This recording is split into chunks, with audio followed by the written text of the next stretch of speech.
Orang yang bersolawat dapat rahmat dari Allah. Orang yang bersolawat kelak tempatnya paling dekat dengan Rasulullah nanti di hari kiamat. Orang yang banyak bersolawat akan mendapatkan syafaat daripada Rasulullah Sallallahu Alaihi Wasallam. Orang yang memperbanyak solawat, hajat-hajatnya dikabulkan. Kalau kesusahan, diberikan jalan keluar sama Allah. Berkatnya solawat. Berkatnya solawat itu macam-macam. Yuqdhal hawaij, dia punya hajat yang banyak. Kalau dia perbanyak solawat kepada Rasulullah, hajat-hajatnya dikabulkan oleh Allah Subhanahu Wa Taala. Sehingga dalam hadisnya banyak Nabi mengucap aktsiru, perbanyaklah solawat. Yang paling dekat dengan kau kelak di hari kiamat adalah yang paling banyak bersolawat saat di dunia. Para ulama menjelaskan al-iktsar, memperbanyak solawat itu paling sedikit dari kategori perbanyaklah solawat. Minimal kau baca 300 kali solawat dalam sehari semalam, jangan kurang, supaya bisa masuk dalam kategori orang yang memperbanyak solawat kepada Rasulullah Sallallahu Alaihi Wasallam. Apalagi di zaman-zaman seperti ini kita sudah harus lebih banyak bersolawat, dan solawat itu zikir.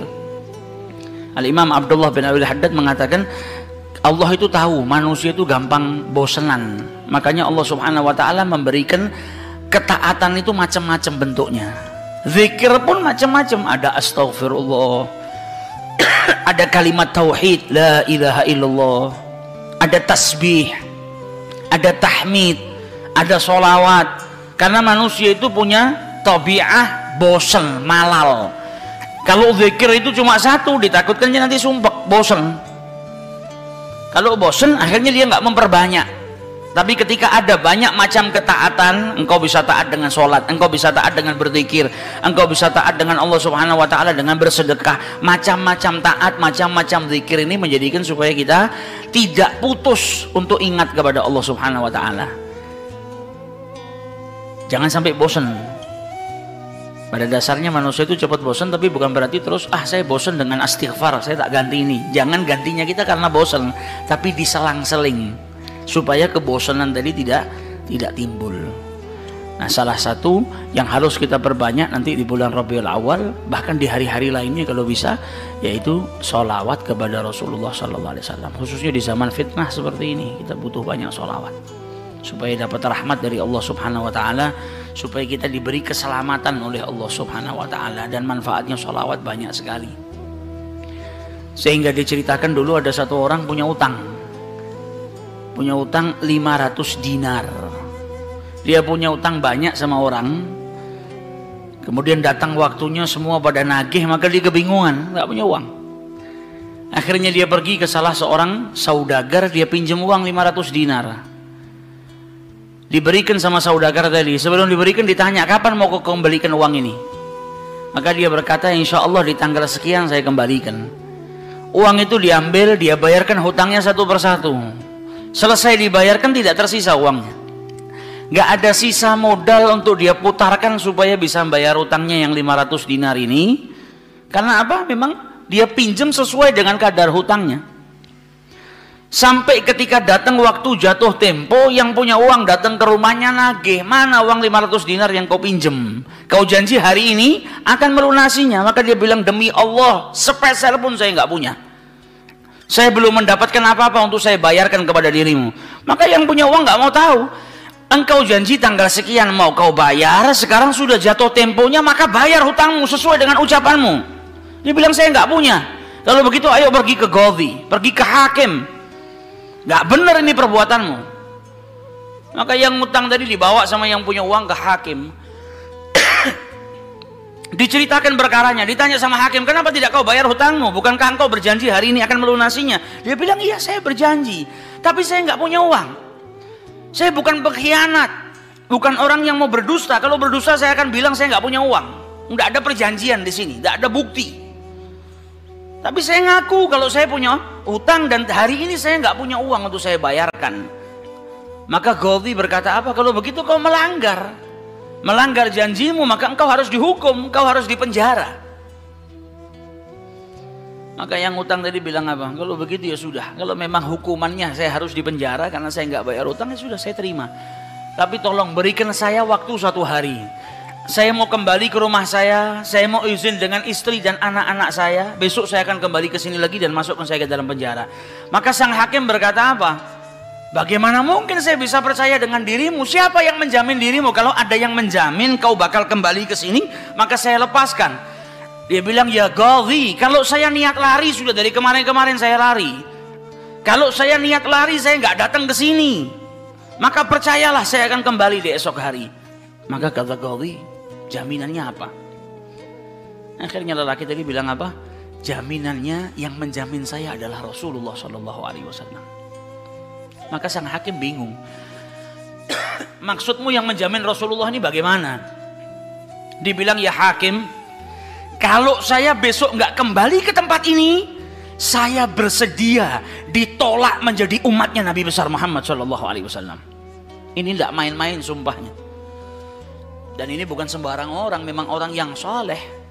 Dia bilang, berikan saya waktu sebentar, saya kembali kepada keluarga saya pamit dengan istri saya, besok saya kembali.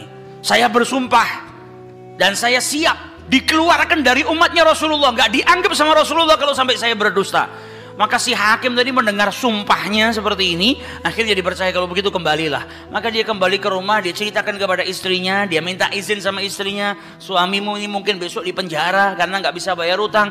Kata istrinya, kalau kau dihukum penjara, terus apa yang bisa membuatmu keluar sekarang ini? Kok tidak langsung di penjara, kok bisa kembali ke rumah? Kata suaminya, karena saya mendapatkan jaminan. Dari siapa? Dari Rasulullah. Dia ceritakan, saya bersumpah kalau saya nggak kembali di esok hari, saya rela tidak dianggap sebagai umatnya Rasulullah SAW. Maka istrinya berkata, selagi engkau ini mendapat jaminan dari Rasulullah atau kau menjaminkan Rasulullah SAW, maka ayo kita perbanyak sholawat. Semoga Nabi besar Muhammad SAW benar-benar menjamin dirimu. Karena sholawat itu manfaatnya besar. Sholawat ini berkahnya luar biasa. Maka si suami sama si istri kemudian diperbanyak sholawat, membaca sholawat yang sangat banyak sampai mereka akhirnya tertidur. Yang laki yang punya utang tadi ketika tidur mimpi berjumpa dengan Rasulullah SAW. Dan Nabi dalam hadisnya telah bersabda, man ra'ani fakat ra'ani haqqa. Siapa yang mimpi berjumpa dengan diriku, maka sesungguhnya itu aku. Karena syaitan gak bisa menyerupai Nabi besar Muhammad SAW. Dan orang yang dalam hatinya ada mahabbah, orang yang rindu, orang yang membersihkan dirinya, orang yang memang benar-benar ingin berjumpa dengan Rasulullah SAW, akan diperjumpakan oleh Allah Subhanahu Wa Taala dalam mimpinya ataupun dalam keadaan yaqadzatan. Karena Nabi pun menjelaskan ada orang-orang yang bisa melihat Rasulullah SAW dalam keadaan sadar. Sebagaimana dulu diriwayatkan ada seorang santri kepingin ketemu sama Rasulullah, pingin mimpi. Tanya sama gurunya, sama kiainya, ajarkan kepadaku caranya mimpi ketemu Rasulullah itu bagaimana. Kata kiainya, apa? Gampang. Nanti malam kau makan ikan asin yang banyak, setelah makan jangan minum, kau tidur. Maka dia bingung, apa hubungannya ikan asin dengan mimpi ketemu Rasulullah? Praktekkan. Ini kiai mau mendidik santrinya yang betul-betul kepingin berjumpa dengan Rasulullah, pingin mimpi dengan Rasulullah SAW. Maka malam hari datang, dia makan ikan satu piring, setelah itu nggak minum, tidur. Bangun tidur dia pergi ke gurunya, marah, mana saya nggak ngimpi ketemu Rasulullah. Kata gurunya, apa yang kau impikan? Kau mimpi ngelihat apa? Kata santri tadi, saya mimpi ngelihat laut, ngelihat sungai, ngelihat hujan, ngelihat air terjun. Kata gurunya, karena sebelum tidur yang kau rindukan adalah air. Kau makan ikan asin sehingga kau kehausan. Yang kau rindukan dan kau dambakan air. Maka apa yang kau rindukan dan apa yang kau dambakan datang dalam mimpi. Coba setiap kali kau tidur kau rindu dengan Rasulullah. Coba setiap kali kau tidur kau ingin sekali dan minta sama Allah Subhanahu Wa Taala akan diperjumpakan dengan Rasulullah SAW. Maka kau akan diperjumpakan dengan Nabi besar Muhammad SAW.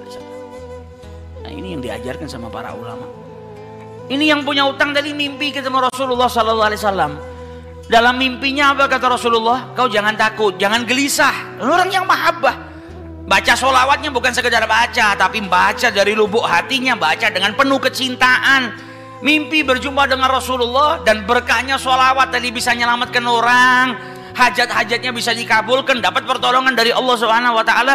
Maka dalam mimpinya Rasulullah bilang apa? Besok pagi kau pergi, idhab ilal wali, Pergi ke gubernur di tempatmu itu, bilang sama gubernur tadi, Rasulullah mengucapkan salam kepadamu, dan sampaikan kepada si gubernur, kalau setiap hari dia bersolawat kepada Rasulullah sebanyak 1000 kali, itu solawatnya sampai kepada Nabi Muhammad. Dan sampaikan kepada si gubernur, tadi malam dia itu kebingungan baca solawat sudah 1000 atau belum. Ada salah dalam menghitung sehingga dia itu gelisah, saya sudah 1000 atau belum. Maka sampaikan kepada gubernur itu bahwasanya sholawatnya sudah sampai 1000, jadi dia nggak perlu gelisah. Bangun dari tidur, dia mau kembali ke Ghazi, tapi sebelumnya dia pergi ke wali, pergi ke gubernur tadi. Sampai di rumahnya gubernur, dia sampaikan, wahai wali, wahai gubernur, Rasulullah menitipkan salam kepadamu. Kaget dia. Orang yang selama ini dia sholawati, gubernur ini gubernur yang cinta kepada Rasul Sallallahu Alaihi Wasallam, tiba-tiba ada orang yang datang bawakan salam dari Rasul Sallallahu Alaihi Wasallam. Nabi Muhammad berkata kepadamu, wahai gubernur, sholawatmu yang kau baca 1000 kali setiap hari sampai kepada Rasulullah. Dan tadi malam ketika engkau kebingungan sholawatmu itu sudah 1000 atau belum, ternyata sudah 1000. Nabi ngabarkan kau jangan takut, jangan gelisah, karena sholawatmu seperti biasa, istiqomah kau baca, jumlahnya sudah 1000. Dan Nabi Muhammad minta engkau bantu diri saya untuk melunasi hutang. Maka saking gembiranya dapat salam dari Rasulullah, dapat kabar kalau sholawatnya yang selama ini dia baca sampai kepada Rasul Sallallahu Alaihi Wasallam. Ditanya utangmu berapa? 500 dinar. Diambilkan 500 dinar dari Baitul Mal. Setelah itu diambilkan lagi 2.500 dinar dari uang pribadinya. Ini hadiah buat dirimu karena kau datang bawa kabar gembira kepadaku, yaitu Rasulullah Shallallahu Alaihi Wasallam mengucapkan salam kepadaku. Mahabbah. Kita belum tentu, kalau mungkin andai ada orang yang mimpi berjumpa dengan Rasulullah, kemudian Nabi mengucapkan salam kepada kita, belum tentu kita bahagia sampai bisa mengeluarkan harta seperti itu. Tapi orang-orang yang mahabbah, kecintaannya sama Rasulullah luar biasa. Maka dia pulang dari rumahnya si gubernur tadi bawa uang 3.000 dinar. Utangnya cuma 500 dinar. Berkat sholawat dia bisa melunasi hutangnya. Maka dia pergi ke rumah qadhi, sebagaimana janjinya dia akan kembali. Dia ketuk pintu rumah qadhi, maka qadhi tadi ketika buka pintunya langsung memeluk orang tersebut, nangis yang luar biasa dan berkata apa? Alhamdulillah, berkat dirimu tadi malam saya mimpi ketemu Rasulullah Sallallahu Alaihi Wasallam. Kata Rasulullah apa? Kalau engkau membantu orang yang punya utang itu untuk melunasi hutangnya, maka aku akan membantumu kelak di hari kiamat. Diambilkan uang 500 dinar diberikan kepada orang tersebut. Sampai Ghazinya pun diimpiin sama Rasulullah Sallallahu Alaihi Wasallam. Keluar dari rumahnya Ghazi bawa uang berapa? 3.500 dinar. Dia pergi ke tempat orang yang dia utangi mau bayar utangnya. Ketika sampai di rumah orang tersebut, orang yang dia utangi tadi sudah berada di depan rumah nunggu kedatangannya. Ketika ini yang punya utang datang, langsung dipeluk, dicium, sambil menangis mengucapkan terima kasih, berkat dirimu tadi malam saya mimpi ketemu Rasulullah. Kata Rasulullah, kalau kau bebaskan utangnya fulan, kelak kau akan aku bantu, aku berikan syafaat kepadamu di hari kiamat. Utangmu jangan dibayar, dan ini ada hadiah untukmu 500 dinar. Berangkat dari rumah punya utang 500 dinar. Berkat mimpi berjumpa dengan Rasulullah, utangnya terlunaskan dan ada tambahan 4.000 dinar. Berkat apa? Berkat sholawat yang dibaca kepada Rasulullah Sallallahu Alaihi Wasallam. Jadi kita kalau baca sholawat ini bukan hanya berkahnya nanti di akhirat, bukan hanya nanti kita dapat syafaatnya Nabi, bukan hanya nanti kita dapat tempat yang dekat dengan Rasul Sallallahu Alaihi Wasallam.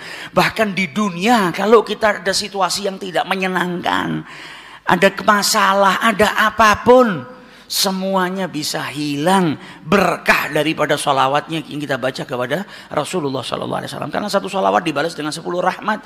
Satu rahmatnya Allah, kita punya masalah sebesar apapun bisa hilang kalau kita mendapatkan satu rahmat dari Allah Subhanahu Wa Taala. Sedangkan orang yang bersholawat kepada Rasulullah Sallallahu Alaihi Wasallam, maka dia mendapatkan 10 rahmat daripada Allah Subhanahu Wa Taala.